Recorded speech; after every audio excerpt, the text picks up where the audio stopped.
Hey there, everyone. Welcome back to Utility Sports. And in today's live stream, we're going to be doing something that we haven't done quite up to this point yet, which is have a live stream talking about the 2022 NBA draft prospects. On the channel, I have a ton of different NBA mock drafts. Also, my latest NBA draft big board. It's getting tinkered with as we speak. So maybe not the fullest up to date after the Sweet 16, but there is some things that definitely are worthwhile checking out in there. So after today's live stream, make sure to go check those out. And again, welcome everyone to the stream. Please put your questions in there. Austin, you're going to be hosting a little bit today, going through some of those comments that our wonderful viewers put in there. And then we're going to just talk about each and every prospect a little bit. I'll give my thoughts. And I want to hear your guys' thoughts as well. So, Austin, is there anyone specifically you're curious about to start things off? Yeah, I think we're going to kind of talk about some of the mainstay guys, the true blue chips of this class. I know you are high on this class, individually speaking. Comparatively versus some of the other draft packs classes over the last couple of seasons. Now, let me ask you this. I'm going to kind of prompt you here on the spot, but who is your favorite prospect right now? And honestly, what separates that said prospect from the rest of the group? My favorite prospect is actually my favorite to watch, and I also think he's the best in the class here, and that's Jaden Ivey, the guard from Purdue. Of course, tough loss to the St. Peter's Peacocks yesterday, where Doug Edert and company got things done against Purdue. But, watching this kid, first of all, he's fun to watch. I mean, he's so reminiscent of John Morant with his athleticism, his ability to knife up a defense, get to wherever he wants on the floor, finish around the rim, has really good finesse skills, but also can punch it home on you if he gets to his spot. So, from a standpoint of watching, I really like guards who can dominate the ball. And I think Jaden Ivey has literally every single quality that you would be looking for in an NBA starting point guard, and a guy who maybe becomes a star in the league. And then also, from the standpoint of what he is as an actual player outside of just entertainment value, I think he's a budding playmaker. He's not as far into his progression as John Morant was in his sophomore season at Murray State, but I think Ivey's going to get there. And I think when you look at what he's capable of doing, he's really improved a lot even throughout this season, specifically with avoiding shot contests around the rim, like I talked about. His ability to change direction on a dime, it's unmatched in this year's class. And I think that's going to be a real weapon for him. I could see him pretty quickly into his career averaging 20-plus points a game and around 7 to 8 assists a game. He's that kind of talent. I think you build an NBA offense around him. So for me, I think Jaden Ivey probably far and away my favorite player in this year's class. So looking at Purdue as a whole, they were one of the worst defensive teams in the entire nation, 100th in net defense. And, obviously for a contending team and aspirations that they had for potentially making it to the Final Four, maybe even a national championship, was he part of the problem, or is this more of a product of the entire system, just not being super conducive for playing defense, but putting up big offensive numbers? I think there's a little bit of both here. For Ivey, I don't think he's the best defensive player. And to be honest, I don't think John Morant right now for Memphis is either, and yet they've still built a really good defense around him. I think the truth could be said here for Ivey. I don't think he's ever going to be a plus one-on-one defender. But what I do think is that also there in Purdue, they just had a collection of bad defensive players. You look at Zach Edey, who, everyone's going to look at him and say, oh, he's 7'1", 7'2". How is he not a good defender? Well, he doesn't move his feet out in space. Every time that really the going gets tough, a team would bring him up into the pick and roll. And it's tough. He's a tough guy to have out there in space trying to cover guards. So that wasn't conducive there. Travion Williams, who I have as a second-round talent in this year's class, backup big. Again, another guy who wasn't a defensive-minded big. He's offensive-minded, so having two offensive-minded centers is pretty tough for a defense, especially in college. And then you look at their wing position as well, and I think they were just pretty thin when it comes to physicality and strength on the wing. They just didn't have a single stopper on this team. Had they had one more defender, and this is what I talked about all year long during the AP Top 25s, is I thought they were one wing away from being the surefire lock to win the championship, and I think that's kind of what we saw play out against St. Peter's. Is they needed a couple stops and couldn't get it done, and I just don't think they had the defensive player on that team that they needed. But I'm confident that once Ivey gets into the NBA, you can put enough defense and shooting around him where everything will click and work. So. Yeah, absolutely. And we look at Purdue as a team. I definitely thought they could make a deep run. I'm kind of shocked that it ended at St. Peter's. Obviously, St. Peter's is a tough program here. They've put together a really good roster. Their coach is phenomenal. But now looking at another prospect potentially that is surrounded by a lot of controversy. This is more about the play style and where his kind of potential fit is at the NBA level. And let me ask you this. Is it fair to say that Chet Holmgren's not going to be that go-to scorer the first couple of seasons when he enters the league? I know a lot of people expect him to be a star. Obviously, he can do a lot of things offensively. However, is he going to be that offensive star that people might think he could be? I'm glad you bring up Chet Holmgren here, and he's one of the most controversial players in the class. I've seen some really bad TikToks where they say that he is the next Bol. That's just brutal, and it goes to show that a lot of people never watch Bol compared to Chet Holmgren, because Holmgren moves like a guard, and that's really the difference here. Bol walks around like he's got a rod for a spine, a metal rod. He has no flexibility, has no ability to change direction, whereas Holmgren does. And that's what makes him special here. But you had mentioned the scoring aspect, and this is the issue here. This is the same thing that happened with Lonzo Ball when he came into the NBA draft, is everyone looked at him as like a superstar player who's going to score 25 points a game. He wasn't even that at UCLA, and Chet Holmgren's not this at Gonzaga, so we can't assume he's going to be that. What he's going to be is the perfect gap player on both ends of the floor. And if you want to win, he's the player you should really consider. If you want a guy who's going to put up all-star numbers, he's probably not your player. What he reminds me of a lot is Rudy Gobert. Not necessarily, as strong as Gobert is, and I think that there's going to be a little bit of room to grow for him defensively to get to that level. But with his capability to protect the rim, also switch out in space, where Gobert, I know a lot of people laugh at him, kind of looks clunky out in space, but analytically is phenomenal in one-on-one perimeter defensive situations.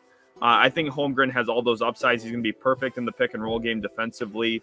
And then offensively, I think he's like the perfect connector piece where he can step out to the three-point line, give you space in the middle if you have a really nice slasher.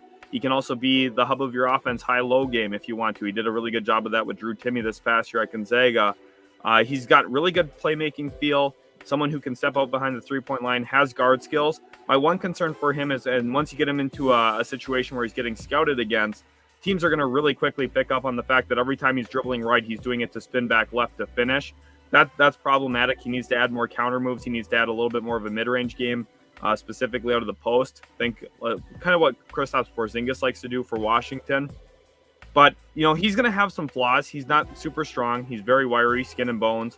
But ultimately, Chet Holmgren, he's too talented all around to pass up on. I know some people look at him as not worthy of a top 4 selection. That's absolutely ludicrous to me. Yeah, I'm looking at some of the comments here. We have one from Shoot the Messenger. What do you guys think about the longevity of Chet Holmgren's NBA career? I know he's strangely athletic, but slight frame, just looks a little brittle. The big skinny guys don't last as long. Now, I want to get your take on this because this is actually a common thought in the draft community. People are worried about his wiry frame. Obviously, Giannis at one point in his career was that same kind of build, tall, gangly, athletic player. However, a lot of people with that same mindset would have said, don't draft him then. There's a lot to be said about guys getting into an NBA weight room, NBA training facilities. Part of something that people don't remember, these guys don't get to work on their body as much as NBA level guys do, because a lot of these guys, believe it or not, they still have class. They still have to go learn.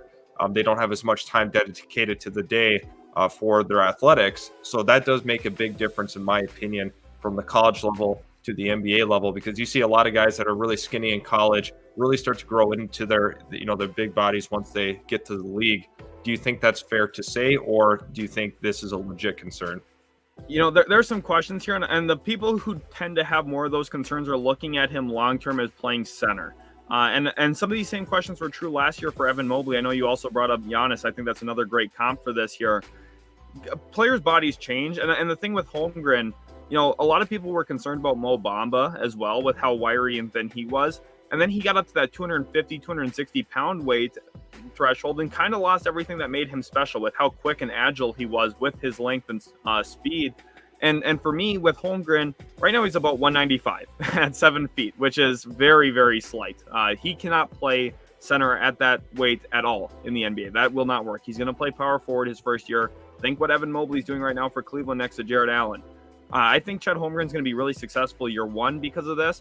But when you look at his longevity, he's got to get up to about 220, 225. And I think that's possible. It's probably a 3 or 4 year window until he's really there at a point where, 30 pounds is essentially 17% extra weight based on what he's currently at right now. So that is a lot of weight to add. But with where he's at, I think the skill and the way that he's going to play offensively, he's not going to play a whole physical brand of basketball offensively. Now he's going to have to do some work defensively and rebounding, of course. But I think, a lot of teams are going to surround him with other strength and size to kind of maybe take some of that load off of him. So it's going to depend on what situation he lands up in. But I would expect him to have a 10-year career, barring anything, absolutely crazy happening with, his knees or feet or something crazy.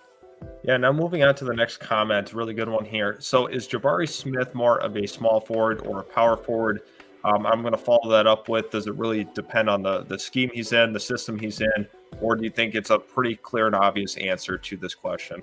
I think this is a great question, and you kind of nailed it here, Austin, with, and this is why teams are going to love Jabari Smith, is the fact that this is a legitimate question for a 6'10" player, shows how much flexibility and versatility his skill set leans itself to, because he's going to be able to play the small forward offensively because he's that capable as a shooter, scorer, ball handler, so on and so forth. I think he's probably more of a 4, but I think he's going to be very usable in lineups as a 3. So if you want to play, really big and take advantage of certain matchups, think about if you're playing like the Philadelphia 76ers and they're trying to play George Niang defensively against you, you want to post him up. You definitely could, and you could play Jabari Smith at the 3. You could throw a lot of length and size out on the floor to try and bother James Harden and Joel Embiid. You could help off of Matisse Thybulle. And his type of defensive capabilities as well in the perimeter gives you a lot of flexibility, because I think he could even guard 2s. So he's going to be someone who's able to guard 2 through 4 in the NBA. And then I also think offensively he's going to be able to play the 3 or 4 with his skill set. So it does lean itself into a lot of flexibility. And I think even at some point he might get used as a small ball 5 a little bit, kind of what we've seen from Kevin Durant in Brooklyn from time to time.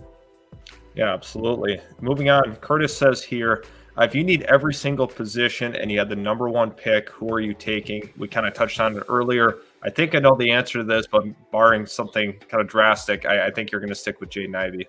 I am, yes. And I know that might raise some eyebrows, because I've been ahead on this Jaden Ivey train. I know as of late, more people are starting to kind of come around on him. The reality of the situation in the NBA is you're looking at a big here in Chet Holmgren, who doesn't score the basketball maybe as well as you would like or hope. For a franchise guy.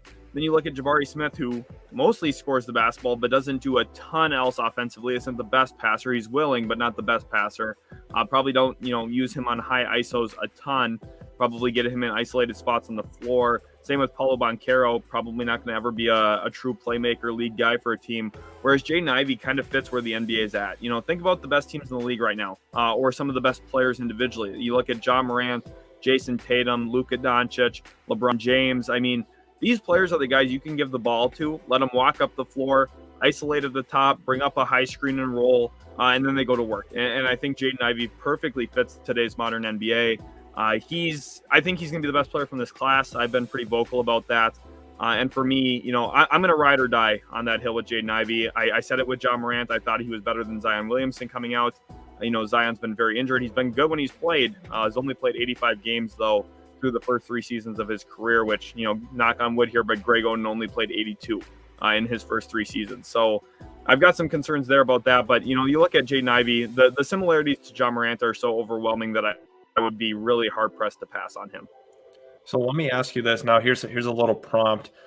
Of all the guys in the draft right now, who do you think is not getting talked enough about? Who's the most underrated player that you've been seeing throughout the draft community versus where they're at on your big board? That's Hugo Bassan here from the New Zealand Breakers. I absolutely love this kid.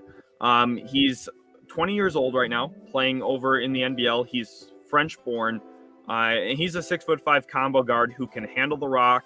Kind of reminds me of Tyler Hero with some of his creation capabilities. Now, I don't think he's going to be as effective or productive as Hero has been.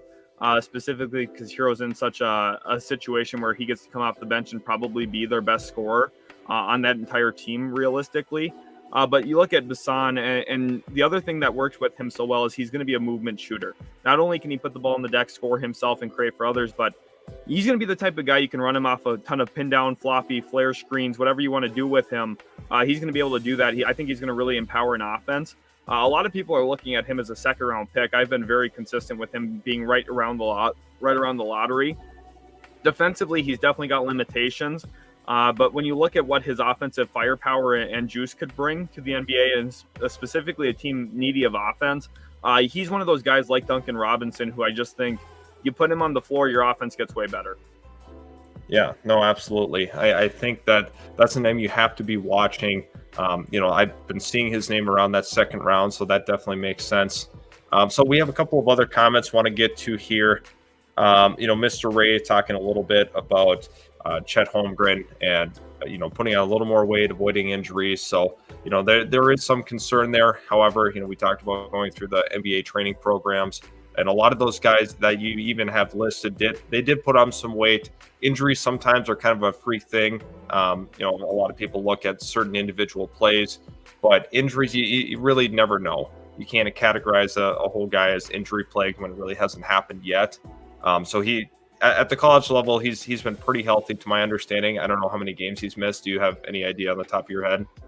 For Chet. For Chet Holmgren, yeah. He's been relatively healthy from what I remember. I could go ahead and pull that up here just to double check, but I don't think he's missed more than maybe a couple games, honestly. So he's been relatively healthy there, but also we have Shoot the Messenger once again. Giannis was really skinny, but he was 6'9", 190 when he's drafted. And that is a fair point. I mean, the fact that he is probably around that, I'm curious to know what his actual weight is. Chet Holmgren's, but once again, he's definitely going to have to bulk up when he gets to that next level. So, I obviously going through the whole training program at the NBA level, strength and conditioning coaches are going to be elite at that level. So really not a huge concern for me. Kind of looking at Trey Carter's comment here. Will Jabari Smith's rookie season be better than his dad's entire NBA career? I want to take a look at Jabari Smith's father. And see kind of what his career looked like. If I remember, it was not spectacular. Let's take a look and see if I can find that here. Yeah, I don't have the numbers on Jabari Smith's dad. Yeah, he averaged 3 points a game, shot 12% from three, and 41% from the field. He was 6'11". He was mainly a center. He ended up playing in Spain for a little while. It's very possible Jabari Smith's first week in the NBA might be better than his dad's entire career. That's pretty crazy. Yeah, I was unaware of his father's career. It's interesting too because I'm pretty sure Jabari Smith's the cousin of Kwame Brown. They're like somehow related. So that family is just breeding greatness. So hopefully he does not follow the same trajectory of his family members. That's kind of funny. I would guess not. I hope not for Jabari's sake. Yeah, no, absolutely. We'll kind of get to some more of the comments here. Thanks again, guys, for throwing the comments in here. It really helps move the live stream along quicker. This is partially true that he doesn't have the frame to put on a ton of weight. Obviously, with his play style, you want him to be on the lighter side because he's kind of a nightmare in transition with how fast he is. I don't know if you've seen him run in transition. He's really quick for being a 7-footer. So that is something that is advantageous for him when running in transition. And another legit concern of him driving through guys. Yeah, definitely a major concern. However, that's not really his game. So that's not going to be a huge concern. I think you're going to see him play a little bit more like Kristaps Porzingis, a guy that you're not going to see really banging down in the post. It's not his play style. So not super concerned there with that. And then, yes, hopefully third time's the charm for the Smith Brown fam. Absolutely. Appreciate the comment there. Let's take a look at this comment here. Interesting, because I want to see if you believe this is true about the Banchero article where he sweats 10 pounds a game. I don't know. I don't know if that's legit. I'll take a look into that, Sheldon, if you want to kind of talk about that article, if you had seen it. Yeah, that's one of those, when that first came out, that did give me a little bit of a red flag here for Banchero, simply because when you look at kind of where the NBA is at, instead of playing 30 games a year, you're going to be playing 82. And then obviously the team that's drafting Banchero probably hopes to be making the playoffs relatively soon, with him being one of their guys. So the idea here that if this is true, it definitely does raise a lot of concerns for me, and it is maybe something that would actually let him fall past maybe pick 4 in the NBA draft. With the class this strong, when there's a bunch of other good players right behind him, a team maybe would say, well, do we want to take the risk here? But at this point, it doesn't look that way when I'm watching. Like, it doesn't. He doesn't look 7 pounds lighter after a game. I don't know if I believe this or not. Austin, did you find anything further on it? Yeah, I mean, it's really just from that initial article here. 7 pounds a game from sweat. He has to drink a specific drink that. Let me see if I can find the actual. It's BOA oxygenated fluid to really kind of prevent the cramps from happening as a result of that. But kind of interesting. A lot of prospects. I don't think I've ever heard that before. So is that a legit concern? I don't know, because he played so well through it and he's been able to kind of maintain that body weight. So, I mean, if he was able to do that at the collegiate level, I think it should be fine once he gets to the league. That might be one of those that, maybe when you're splitting hairs between the top 4 guys, maybe a team's like, well, we know that Jabari Smith doesn't have this and Banchero does, so maybe we offer Smith. I don't think Banchero would fall probably past like 5 or 6, though, at the very worst. So, I'm not sure about it having any real long-term ramifications on his draft stock. Yeah, I want everybody in the comments section that is watching now, let us know your favorite draft prospect. We'll get to a couple of them here soon. If you want to hear about certain guys that you don't know much about, Sheldon's going to be able to kind of answer some of those questions for you, because we want to make sure we're all educated here. I'm learning more and more every day about this class. So I'm gonna bring up one guy myself, and we'll have you kind of talk about him. I think Keegan Murray is a name that a lot of people like to hear about. He definitely had taken a huge step forward after Luka Garza left, and I think it's worth noting that this guy's a talented scorer. But do we see that really transitioning to the NBA level? I do, and he's going to be a forward that is really valuable for a team that's like ready to make a jump, because this kid's, first of all, he's all about winning. I know Iowa losing in the first round of the NCAA tournament doesn't really shine itself to that, but Keegan Murray, he's what we call an opportunistic scorer. He's not going to be the guy that 5 seconds left in the game, let's give him the ball and let him create something to score. But what he's going to do is he's going to crash the offensive glass. He's going to be positioned right all the time. You run a set to run a play, and he's going to do the right thing. He's going to be ready to catch and shoot on spot-up opportunities. Just knows how to play the game. He shoots it when he's supposed to, moves the ball when he's supposed to, dribbles when he's supposed to, crashes the glass when he's supposed to, and defends when he's supposed to. And there is a lot of value to that. He's going to be a guy that once he gets into the NBA, a ton of coaches are going to love him. Pretty much every coaching staff you'll ever play for is going to, look at him highly. He's going to get a ton of minutes, and he's going to be looked at as very reliable. And there's not enough that can be said about that. Some guys maybe have a little bit more skill, a little bit more flair to their game. He's going to get the job done, though, specifically on the offensive glass. Yeah, absolutely. So let's take a look once again at some of the comments. Larry the Bird talking about Victor Wembanyama. I know you're really high on him, and you think he is going to be potentially a Hall of Fame level player. You've mentioned him many, many times in some of the draft videos. Speak to his strengths and where you see him going in the next draft. For anyone who likes Chet Holmgren at all, this guy made Chet Holmgren look terrible. Victor Wembanyama made Chet Holmgren look almost unplayable back in the U19 World Cup championship game between France and the USA.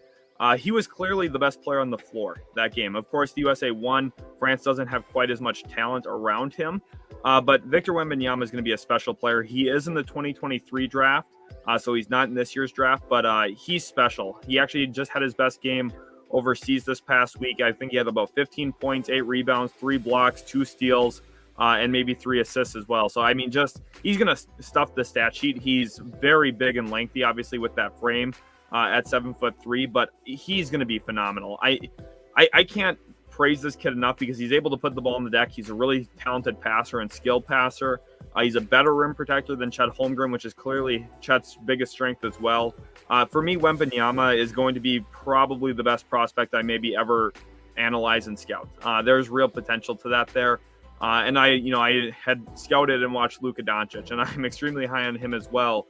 But Wembanyama, I think, is a better prospect at the time than what Luka was coming over even. So Wembanyama, he's going to be an immediate high impact guy.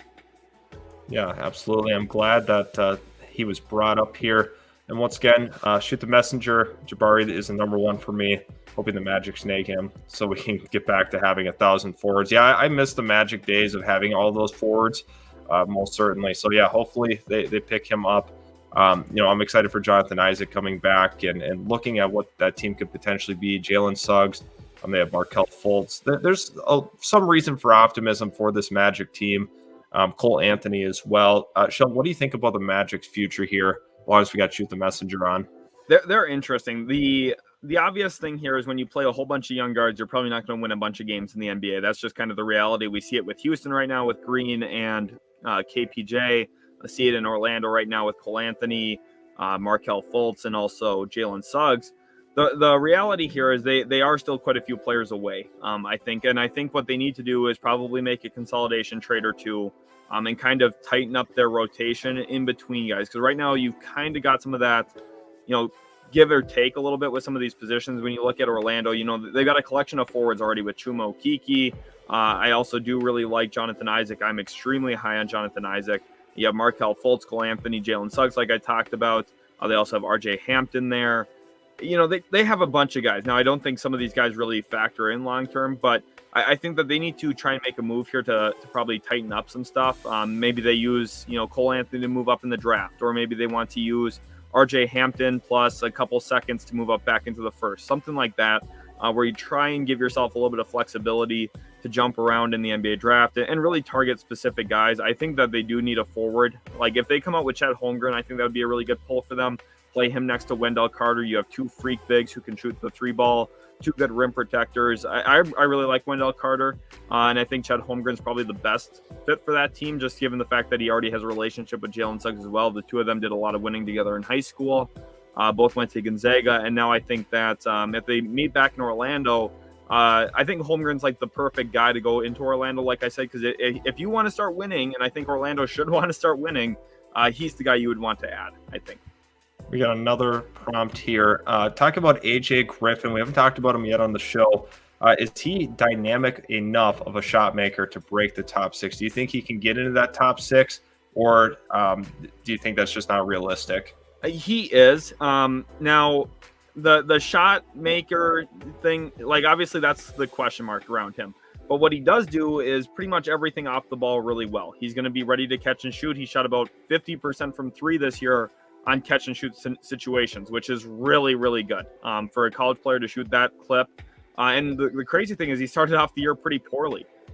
Earlier in the beginning of the season, I was looking at him as maybe a top 3 pick. When you look at his frame, size, physicality, athleticism, and his profile, it made sense to see him as a potential top 3 guy. His play didn't quite back that up, but once he got moved back into the starting lineup, and I really circled the game against Wake Forest this year for Duke, that was pivotal for him. He got moved into the starting lineup. I believe he had about 28 points that game. And that was really the one that, shifted him back into being a top 10 pick for me. I had him back into the lottery 13 or 14 because still the upside was there. We just hadn't seen the production. The production started coming along, though. And for me, the question really becomes, I think the top 5 is pretty clear. I have Ben Mathurin as my 5th guy. Obviously, the top 4 is obvious for everyone. Then 5 gets a little murky, but for me, I think it's clearly Mathurin. And then 6, it really becomes a question mark between Jalen Duren from Memphis or Johnny Davis from Wisconsin or AJ Griffin here from Duke. And with the way that the season ended for Duren and also for Johnny Davis, both of them finished their last game with some struggles. Maybe it does open the door for AJ Griffin, who is still playing here in the NCAA bracket tournament challenge. Right, yeah. I mean, AJ Griffin participating, it's really going to help his draft stock, especially if they could make it to the championship game. Obviously, he's going to have to be a big reason why. So AJ Griffin, a name to really watch here. Mr. Ray, once again, Orlando getting Jabari would be a bit poetic from Rashard Lewis in 2010 to another version of him in 2022. What's your thoughts on that? Now, that's actually a really good comparison. I've been kind of struggling here for a Jabari Smith comp, and actually Rashard Lewis is a really good one I went ahead and considered. For me, I do think it would actually be really poetic because obviously Sweet Lou was so phenomenal for Orlando back when they made a run to the to the finals with Dwight Howard. He was so pivotal in that. The actual comparison I have had up to this point for Jabari Smith has been John Collins, but I didn't really like that because, he's a little bit more perimeter skill set oriented, where John Collins is a little bit more athletic. So I actually do prefer the Rashard Lewis comp there, probably one I'm going to have to add into mine. So Mr. Ray, thank you for that comment. Shout out to Mr. Ray being on top of it. Love it. T. Williams here says that AJ going top 5. It's very possible. It's very, very possible. We've seen crazy things. We go back to Patrick Williams. The NBA draft is just, there's so much chaos during it. I wouldn't say that it'd be wild for him to go there. I think it's very possible. With Patrick Williams going 4, I still can't believe that happened. A guy that was projected around pick 10 ends up going pick 4 to Chicago. So comment section, keep going. Want to hear your thoughts on the draft and some of the guys you want to hear about. Thanks for stopping by. Make sure you hit that subscribe button if you are new to the channel. Once again, we have another comment. Any G League players that will go in the first round. Now, this is great because we had a discussion earlier about some of the G League players that are participating this year. Sheldon, which is your favorite G League player currently, and why do you like them going in the first round?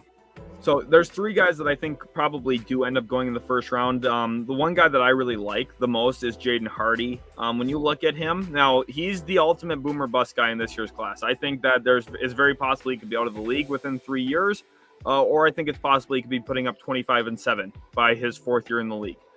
So there's a wide gap on what could happen with him, and I think it's going to really depend on which situation he lands in and how patient an NBA team is with him to really focus on development skills, because right now he's shooting terribly in the G League. He's been shooting sub 40% from the field all year long, and he's the king of tough shots, and by that I mean he's going to take them. He hasn't been making them at the clip that you'd probably hope, but when you also watch him, I mean, the similarities to Donovan Mitchell are very, very apparent, especially with even when he passes the ball right now. Donovan Mitchell, coming out of Louisville, had a really bad habit of leaving his feet to pass the ball, but did show, really good athleticism when doing so. And also, a little bit of high-level playmaking skills that, need to be refined. And Jaden Hardy kind of plays the similar way going downhill. I still think he's got to, figure out his shot selection. I think he's got to probably get more reps in every area of the floor so that his efficiency does skyrocket, coming with better shot selection as well. But ultimately here for me, Jaden Hardy, I still think he's worth a shot in the top 10, just given what he could end up becoming. This is a guy who is looked at as a top 3 pick in the class probably, and then just hasn't had the season that maybe he would have liked to. But let's not forget last year that, Kuminga struggled in the G League, kind of shot a similar percentage from the field of what we're seeing right now from Jaden Hardy. And people are really happy with Kuminga, how he's played so far his rookie season. I would be in that same camp. Last year, I compared him to Paul George a little bit, specifically younger Paul George with, his athleticism and size. And I think, that is starting to look more and more realistic by the day here in Golden State. He just keeps getting better. And I think the development from Steve Kerr and the coaching staff there has been huge for him. So that's my guy here with Jaden Hardy. And then the other 2 that I do want to mention, Dyson Daniels, who's a 6'5" point guard. Again, really struggling with efficiency. All these G League Ignite players tend to do that because they're young, playing against NBA level players, or at least near NBA level players. Definitely a step above college. So I think their efficiency is going to take a hit because of that. But he's got good playmaking feel, pretty good athleticism. And then also Marjon Beauchamp, who is a player who started out in the JUCO ranks, has really progressed up to this point. He's been a really high riser throughout this process, a player who maybe, our way too early mock probably wouldn't have been a top 60 pick, wouldn't have gone in the draft at all. But now I see him probably squarely as a late first round guy. I know some people even have put him up in the lottery. I think that's a little ridiculous, but I do think he is a good player overall. Yeah, it's kind of interesting. Let's take a look at the top 100 players from 2021, the recruiting database. So ESPN came out with this. I'm going to list off a couple of names that are notable in this grouping. Jaden Hardy comes in at number 2, just behind Chet Holmgren out of Henderson, Nevada. So once again, to keep in mind how good of a player and how highly regarded Hardy was coming out of college, or out of high school, excuse me. Imani Bates was 3. Boncaro was 4. Patrick Baldwin Jr. is a name I think we need to discuss. He was 5th in this. followed by Jabari Smith, but Patrick Baldwin Jr. Obviously took the Wisconsin-Milwaukee route. That did not work out in his favor. I think it was more about playing closer to home. Why did this not work out, and why is he not dominating at that level? The interesting thing here, for his skill set doesn't lean itself to dominating, specifically because he doesn't do a ton with the ball in his hands. He was one of the players I was most excited to see back in the U19 World Cup. Austin, you know how much I talk about this on and off the stream. And I think that's really a great place to get a look at these players, because you put them around some of the other best players coming up in the nation, and you would hope that they flash in their own way. And for me, Patrick Baldwin really just didn't. He could have or could have not been on the floor for that team, and most of the time you wouldn't even notice the difference, because what he did is stand still, catch and shoot. Wasn't even a movement shooter. Didn't really, attack the rim at all. Kind of reminded me of Reggie Bullock, the way Reggie Bullock plays offensively. And that is not a glowing comparison, by the way. As a Mavs fan who is not the biggest on Reggie Bullock, that is not a great thing that I'm saying there about Patrick Baldwin. Now, the one thing that he does have is some length, and he is a good shooter. So, he's going to stay probably in that first round, because when you have a 6'9", 6'10" wing who can shoot the three ball, it does keep teams interested. But had he gone to a bigger program, I think it's very possible it could have been worse, because if he played better competition, nightly, I think it's very possible that he could have really, really hurt his stock and actually fell deep into the second round if he had a tough season this past year. So, Milwaukee, I still think it was a questionable decision, but I also think based on his skill set, maybe it works out for him because he hasn't faced a whole bunch of really great players consistently. So I want to do a little bit of a rapid fire here to catch up with some of our comments. We're going to start all the way up here from Omaha KC Kings, talking about Hunter Salas from Gonzaga. Is he a second round level pick? We're going rapid fire so we can kind of catch up here. He would probably be right around pick 50 to 60. I thought he could be a top 10 pick coming into this year. He's a 6'5" guard, but Andrew Nembhard transferring in definitely did eat some of those minutes away from him. I think he probably stays at Gonzaga this year and then tries to come out in the 2023 draft. The next one here we have from Mr. Ray talking about Johnny Davis versus Jaden Ivey. We've talked a little bit about them, both of them before. Now, Johnny Davis here. Now, how do you feel about his overall skill set, and how comparable is it to Ivey? Davis is very talented. I do like his shot creation capabilities, and he's a gamer. He's the type of guy you put him in the game, and he's going to make plays happen, and he's going to be instrumental in winning. But like you said here in his comment, the ridiculous upside and elite athleticism from Jaden Ivey is just way too much to pass on. I could not say it on stream. I could not be responsible for saying I would rather have Johnny Davis than Jaden Ivey, because I quite frankly would. To me, Jaden Ivey is just a better player, and I think he's better for the NBA where it's currently at. There's some real question marks about Johnny Davis, what he could be in the NBA for me as well, because you look at him and he takes a lot of tough shots. Kind of reminds me of Dillon Brooks a little bit from the Memphis Grizzlies. Now, I think his floor is higher than that. I think he'll be better than Dillon Brooks, but I think their play styles are similar.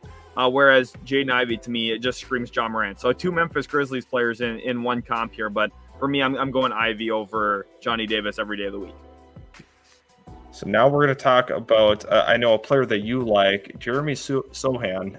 What did you think about his tournament performance? His tournament performance was interesting. He showed some guts offensively, hit a couple tough shots and using the glass from three. Probably not the most poetic or artistic way to score the basketball, but that's going to be his MO. Is defensively, this is what makes him special. I wouldn't be surprised if he goes in the lottery, specifically to a team like Atlanta or maybe Charlotte, who kind of look like they're going to be maybe picks 13 and 14 respectively this year. A team that badly needs defense, this is the one guy in the class who could arguably guard 1 through 5. Really, really talented. Reminds me of Dennis Rodman defensively. Now, he's not going to be nearly the rebounder Rodman was, don't get me wrong. But, think about Rodman at the peak of his powers defensively. You could probably put him on almost any player in the league. And that's why the Bulls got so much better stealing him, because it took away a team's answer to Michael Jordan. But now Dennis Rodman, for Jeremy Sohan here, the flexibility and versatility is insane. And if you want to add a player who can just ultimately be a defensive stopper or perfect gap defender, I think that Sohan here, probably one of the best defenders in this year's class. So now we have the next comment here talking about after 5 years, do you think we'll see G League players going into the lottery consistently every draft. Now, this is very tough because I don't know if the whole G League experiment is necessarily good for a player. I think they could be getting better individually, going up against way better competition, not even close. However, it actually hurts their draft stock for some of these guys. Would you agree with that notion? I would. I think Jonathan Kuminga is a perfect example of this. The fact that a 6'8" wing who had shot creation upside and really good defensive frame and versatility went 7th in his own draft probably showcases this a little bit. Had he gone to college, he probably would have been a top 5 pick, probably even top 4 in last year's class, which is really high praise with how good the top 4 was last year. But looking at the G League route, it's going to be dependent on not only how they perform, but also who they get. So I don't want to commit and say that every single year they'll get one, because it's really coming down to recruiting. It's like basically saying, does the Pac-12 get a lottery pick every year? We don't really know, because we don't know who the Pac-12 is going to get in recruiting every year. And the G League is essentially recruiting, but they're using cash and actual contracts and a certain kind of market cap to do so. It depends on who they get. I think this year they'll be 2 for 2. I think, with Jalen Green and Kuminga last year being lottery selections. And then this year, I think Jaden Hardy's going to stick in the lottery. That's 2 drafts in a row that they are going to be represented. But it's hard to say for the future for sure. Scoot Henderson will probably be one in 2023. So, probably going to be 3 for 3. But then after that, it gets a little bit more up in the air, because I don't exactly know who they're going to have moving forward. So I'm going to move on here. What spot do you think Caleb Love will get drafted? This is a great question, and he had a phenomenal performance the other night. So I do want to give him credit for that. 27 second half points, and instrumental in a UNC win. We're actually 2 games away potentially from a Duke versus North Carolina matchup in the NCAA tournament, which has never happened, surprisingly. So that would be crazy. But for Caleb Love here, probably pick 50 to 60, very back end of the second round. And the interesting thing is there's actually only 58 selections this year, because 2 of those got forfeited because of tampering. And the NBA, I think, mishandled that. We'll talk about that in a different video. But for me here, Caleb Love, probably a back end second round pick, just because there's going to be question marks about, upside potential, all that kind of stuff. I'm going to get to the next question here, or a comment. He wants to see the Spurs get Keegan Murray. Do you think that's realistic with where they'll be selecting? Yeah, I think it is. They're going to be probably a top 8 pick in this year's class, and I think Keegan Murray could potentially be around there. I know some people were looking at Keegan Murray maybe being a top 4 pick. I think that's ridiculous. I would be shocked if he goes in the top 4. But I do think Cenaholic, after today's stream, you should go check out my latest NBA mock draft. I think you'll probably like the outcome there in the first round. We're going to go on to Supersonics, talking about the Spurs might get into the play-in. How many games out are they from that? Because we're looking at the Pelicans are probably the spot that they have to overcome. Yeah, they would have to jump the Pelicans, or they'd have to hope the Lakers just keep being terrible, which they're 2 games back of LA, and there's only about 8 or 9 games left. So I just don't think they probably get in. They are very close. They are going to probably finish 11th, but I don't think ultimately they will get into the play-in. Another comment from Taylor. What do you think would be a good fit for the Hornets with their pick in the late lottery - mid-first round? What do you think the Hornets need? They've addressed the center spot a couple of times. Do you think there's room for improvement there? Do they need another wing? How do you feel about this Hornets team? It's going to be defense. They need to get better defensive players around LaMelo Ball, because LaMelo Ball is just not committed to getting a stop on the perimeter. Unfortunately, he's got the size and frame to do it. He just plays fairly wirely, even though he's not the most wiry player. So they need rim protection. And there's 2 guys that I think make sense. Jeremy Sohan from Baylor, we just talked about him. Or you could look at Walker Kessler from Auburn, who's one of the best shot blockers in the nation right now. Had a really great sophomore season after transferring into Auburn. Former Mr. Georgia Basketball Player of the Year back his senior year of high school. So I think looking at him, he probably makes a lot of sense for Charlotte here. You get a really good rim protector to really hold down the paint. I know they patched it up with Montrezl Harrell, but Hornets fans know they were all in on Jakob Poeltl. They wanted to bring in Poeltl, and that's for the rim protection element. Walker Kessler brings that here in the first round.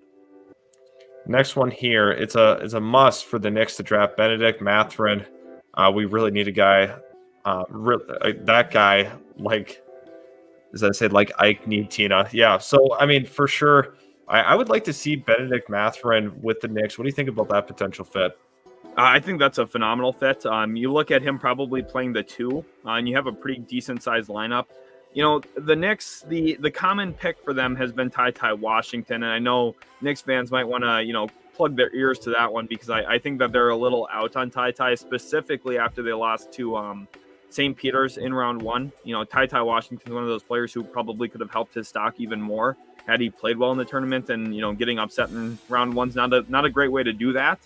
But Ben Mathurin here to New York. I love Ben Mathurin anywhere he goes. The one concern I do have about him is he's not the most willing cutter, even though he has the profile to do that. A lot of the time watching Arizona, he does just stand on the perimeter rather than cut and kind of use his size and athleticism to his advantage. And he's kind of like one of those guys who thinks the offensive possession starts for him once he catches it rather than, playing without the ball. So that's a little bit of a red flag I have on Mathurin, but otherwise I do really, really love this player. Appreciate it. Mr. Ray likes up. Everybody, thanks again for tuning into the stream here. Really appreciate all the support. Apollo talked about what you just mentioned. Might go Ty Washington. Now we have another comment here. Braden says, who do you think gets drafted number one? So I guess it really comes down to who is going to be in the number one slot. Obviously, with the lottery, we don't know that as it currently stands. So, Sheldon, just come up with a general assumption on who you think will get picked one and then who goes there. This is the most difficult question of the entire draft cycle. In most years, it's like, oh, well, last year I knew Cade Cunningham was going one the entire time. Or the year before that, I felt really comfortable with Anthony Edwards probably being the number one pick. Right now, I don't know. To be frank, and it does really depend on the lottery outcome. So if Orlando gets the first pick, I think they probably take Chet Holmgren. If Detroit gets the first pick, I think they probably take Jaden Ivey, which is interesting because you get a really intriguing backcourt then of Cade Cunningham, Jaden Ivey, and basically the admission there from their GM that Killian Hayes was the terrible pick, like I said he was. And then you look at, the Rockets, they probably go with either Jabari Smith or Paolo Banchero, maybe Chet. And then you look at, a team like Oklahoma City, who probably would go Chet Holmgren. So it's going to be really dependent on actually who gets the first overall pick. Just if I had to bet, I think the guy who should be considered the favorite to go number one is Chet Holmgren, because I think most GMs and coaches are going to look at him as the most flexible, versatile player that can help them win. Yeah, definitely a guy that can make winning plays for sure. Now we're going to keep going on this.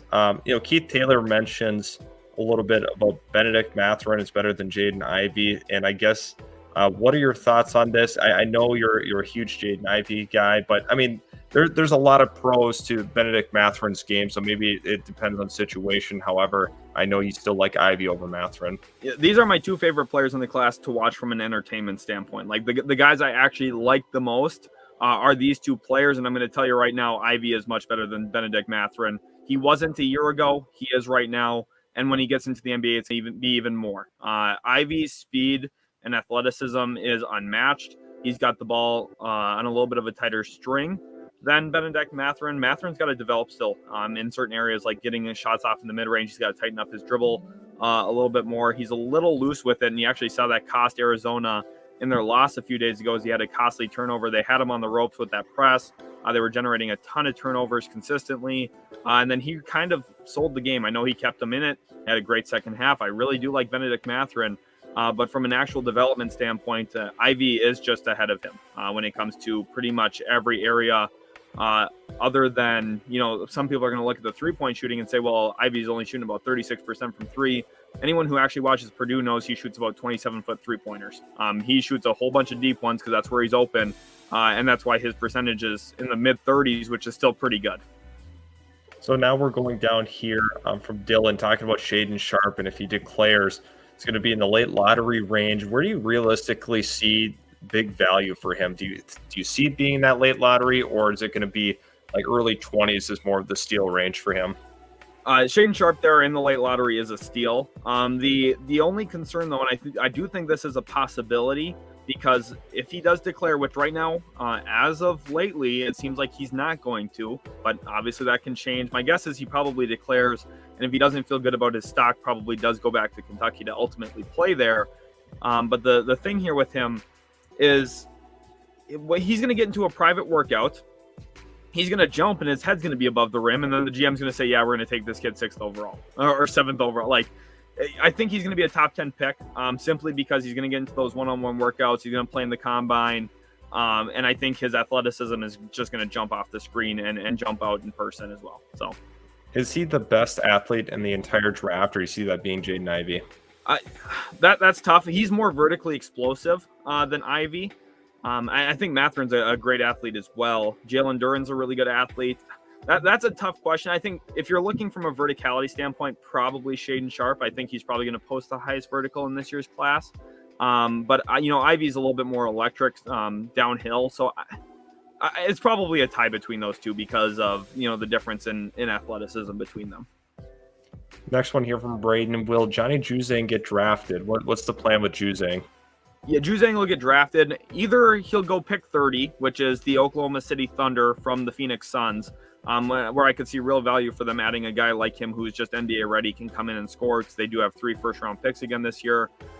Or I could see him going anywhere from 31 to like 45 in the second round, which is really good. I think he's going to be a really nice pickup for a team. He's a good wing. He's going to come in and play a nice role.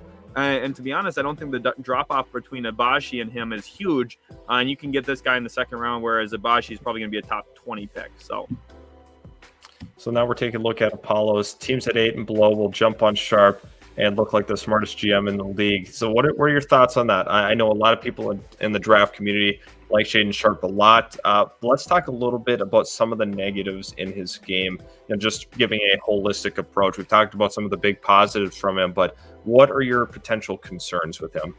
Well, first of all, one of my concerns here is he's only played high school basketball. So the tape I have on him is high school. Obviously, teams will probably get a little bit of a better feel when it comes to the combine, but ultimately this is why the NBA draft had for a while ruled out high school players. And then that rule still stands today. Obviously they're, going to change that in the near future. But when you look at the reason why, is because teams are taking a massive risk if they take him, because you've never seen him against better competition, really. The thing is, though, I do think it will be a smart pick. And I think athletically, he's going to be phenomenal athletically. And when you look at Portland for, an actual specific team, they have 2 picks in the lottery this year, unless New Orleans somehow moves into the play-in. Not only moves into the play-in, but also wins 2 games in the play-in and gets into the playoffs, and they don't have 2 lottery picks. But assuming New Orleans doesn't make the playoffs, they would have 2 lottery picks to work with. They need wings badly, and I think Shaden Sharp probably would land with the Blazers, and I think that would actually be a really nice pickup for them. So, really good comment here from Ian Farr, talking about the players that are in the Elite 8. So if you want to go ahead and maybe share your screen on the remaining bracket, let's talk about some of the guys that are going to be drafted. There's a lot of guys that, are in the mix for being drafted, and we'll try to talk about all the ones that are obviously going to be first-round picks, and maybe we'll extend out to some of the later second-round picks, if we want to be kind of inclusive of some of those potential second-round guys, maybe some priority free agents, guys that end up going to the G League. A lot of different names to talk about in the Elite 8. Obviously, a lot of very talented teams remain.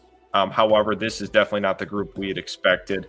Teams that exceeded expectations by far, Miami and St. Peter's are the 2 big ones. Houston, I think, surprised a lot of people, especially with the conference that they play in, the level of competition. However, they're just so great defensively that it's really, really pushed them all the way to this Elite 8. Arkansas, Duke, another really fun matchup. So, Sheldon, who are some of the guys we go game by game, who are the guys that you're excited about and that are going to be NBA draft prospects? So let's start here with Houston. Jamal Shead is a player who probably will, maybe he might not get drafted because he's a little undersized, but I think he could be a really high priority UDFA signing. Otherwise, he probably is anywhere from 45 to 60 in the draft. He's really played great, and he's been the reason Houston's been playing really well actually this year. You also look at a guy like Kyler Edwards, who hit the dagger over Arizona. I mean, with Houston here, they have enough talent where they've got some guys who probably are fringe picks. Kyler Edwards probably another UDFA guy though, so I don't necessarily know if I see a ton getting drafted there. Let's jump over to Arkansas. Jalen Williams, their big man, I think has a little bit of potential to get drafted, but probably more so another UDFA guy who brings some value as a big man who can shoot a little bit, also decently athletic. Duke, I mean, it's clear. They got 5 guys who are first-round level players, arguably, in Wendell Moore Jr., who's a junior himself and is obviously his class rank, and he's gotten a lot better this year, specifically playmaking-wise. And then you look at Trevor Keels, a player we haven't talked about yet, who just does a lot of the right things off the ball, is always ready to catch and shoot where there's some value there, probably goes anywhere from 25 to 35 in the NBA draft. And then you could look at, Boncaro, Mark Williams, who I really like as an athletic big man who can hold down the paint, probably the 3rd best center in this year's class. And then, of course, AJ Griffin, who we've talked about at length as well. Miami, I like Charlie Moore. He's a little bit older than everyone else, so he's about 23. Obviously, that didn't scare the Pacers with Chris Duarte, but I don't see the same trajectory here for Charlie Moore. He probably goes very end of the 2nd round or UDFA. Kansas, Ugbash, he's going to be a first-round pick. St. Peter's, Doug Edert, obviously famous Doug. He's 3rd on their team in scoring, only about 9 points a game, but he is shooting 42% from 3 on the year. So, a team maybe end of 2nd round would look at him and say, well, this might be a valuable pickup as a shooter for us. I'm not sure if I love it. Defensively, kind of seems lost occasionally. But before the tournament, I would have never thought St. Peter's had a draft guy. But Doug Edert's played himself up there potentially. UNC, they've got Armando Bacot. I'm not sure exactly where he'll go.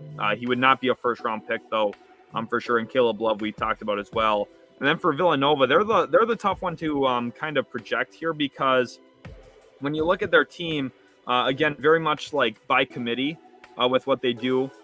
You could maybe see a case for Justin Moore. They're a little bit tougher. Probably a collection of 2nd-round guys there. Not anything like that I'm absolutely crazy about, though. Villanova, really good college program. Tend to not produce the most high-level prospects. But when they do have guys come in, they usually help win a lot of games. Look at what Jalen Brunson's been for Dallas. Yeah, absolutely. So that's going to kind of conclude that. Now, let me prompt you one more question before we move on from this screen. Aside from Boncaro, who is the best player remaining in the tournament? The best player remaining, I mean, J.D. Note, the way he's been playing has been phenomenal. I really think there's a chance Arkansas plays upset here to Duke. Again, Arkansas has been great. Eric Musselman's doing a great job with that team. Obviously, they're all in on trying to get it done this year. I love the energy and effort that I've seen from these guys. Pretty much every loose ball seems like it's theirs. So Arkansas with Note, there's a real chance here. I'm not in love with his shot selection. You also have to just consider Agbashi, simply because as a senior in college, I mean, he's taken a big jump forward again this year. I've evaluated him 3 times because this will be his 3rd year declaring for the draft. And he's a different player now than he was 2 years ago for sure. I think he's there, but for me, like you said, I think Boncaro is just clearly the best guy available here. Yeah, that was the easy exclusion there from that grouping. So we can hop off of that now. We're going to do a couple more here, and then we'll probably conclude the stream. So if you aren't subscribed, hit the subscribe button. It's absolutely free to you. I love providing NBA draft content to you. Bryce McGowan's from Nebraska. Where do you think he's going in the draft? What's his long-term upside in the NBA?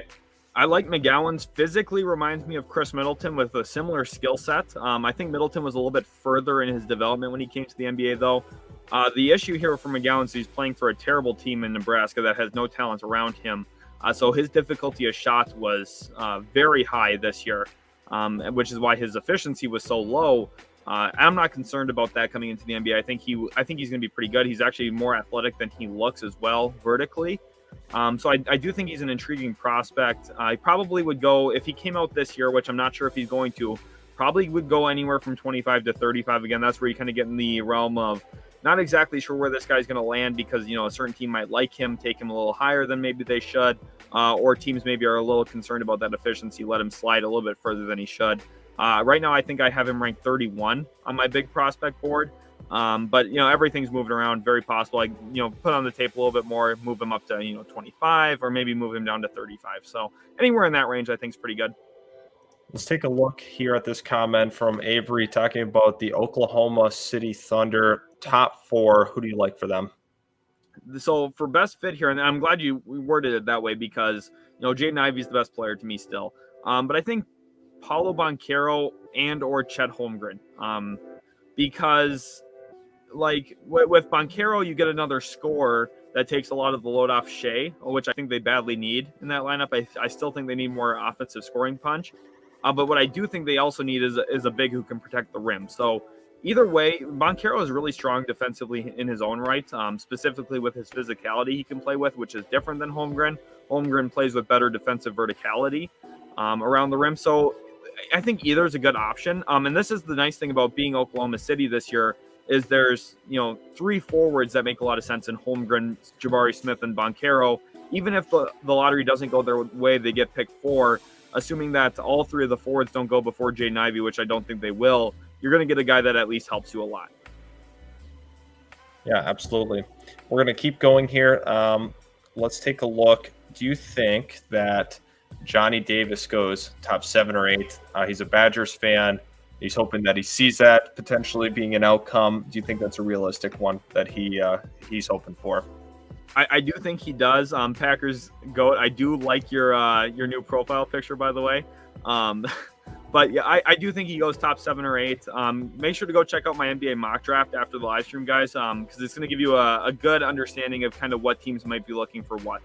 It's nearly an hour long, but hopefully you guys do have time to go check that out. I would really appreciate that. So now we're going to kind of end with some concluding thoughts here. Sheldon, thanks again for doing this. Now we're going to kind of leave off on this final note. If there's one person that somebody needs to go watch the highlights for this draft season, who is the most exciting player to watch just from their highlights alone?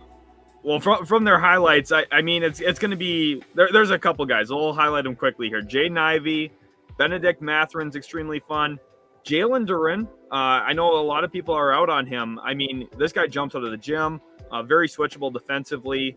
You can never go wrong with a Chet Holmgren highlight reel because he's seeing a 7-footer push it in transition is always fun to watch. And I think another guy that a lot of people probably don't watch a ton of right now that I think is actually pretty impressive when you watch him is Ron Harper Jr. from Rutgers. He's a bigger frame, doesn't look like a player that would be extremely exciting, but he had a ton of big shots this year. So if you like game winners and buzzer beaters, go watch some Ron Harper Jr. highlights after the stream as well. Yeah, thanks everybody for tuning in. Had a lot of fun doing this. Subscribe to the channel if you're new. Also leave a like if you did enjoy today's video. We're excited to have you on board. I know we're going to be covering a lot more of the NBA draft. Sheldon does mock drafts weekly from here on out. So make sure you are subscribed to see that.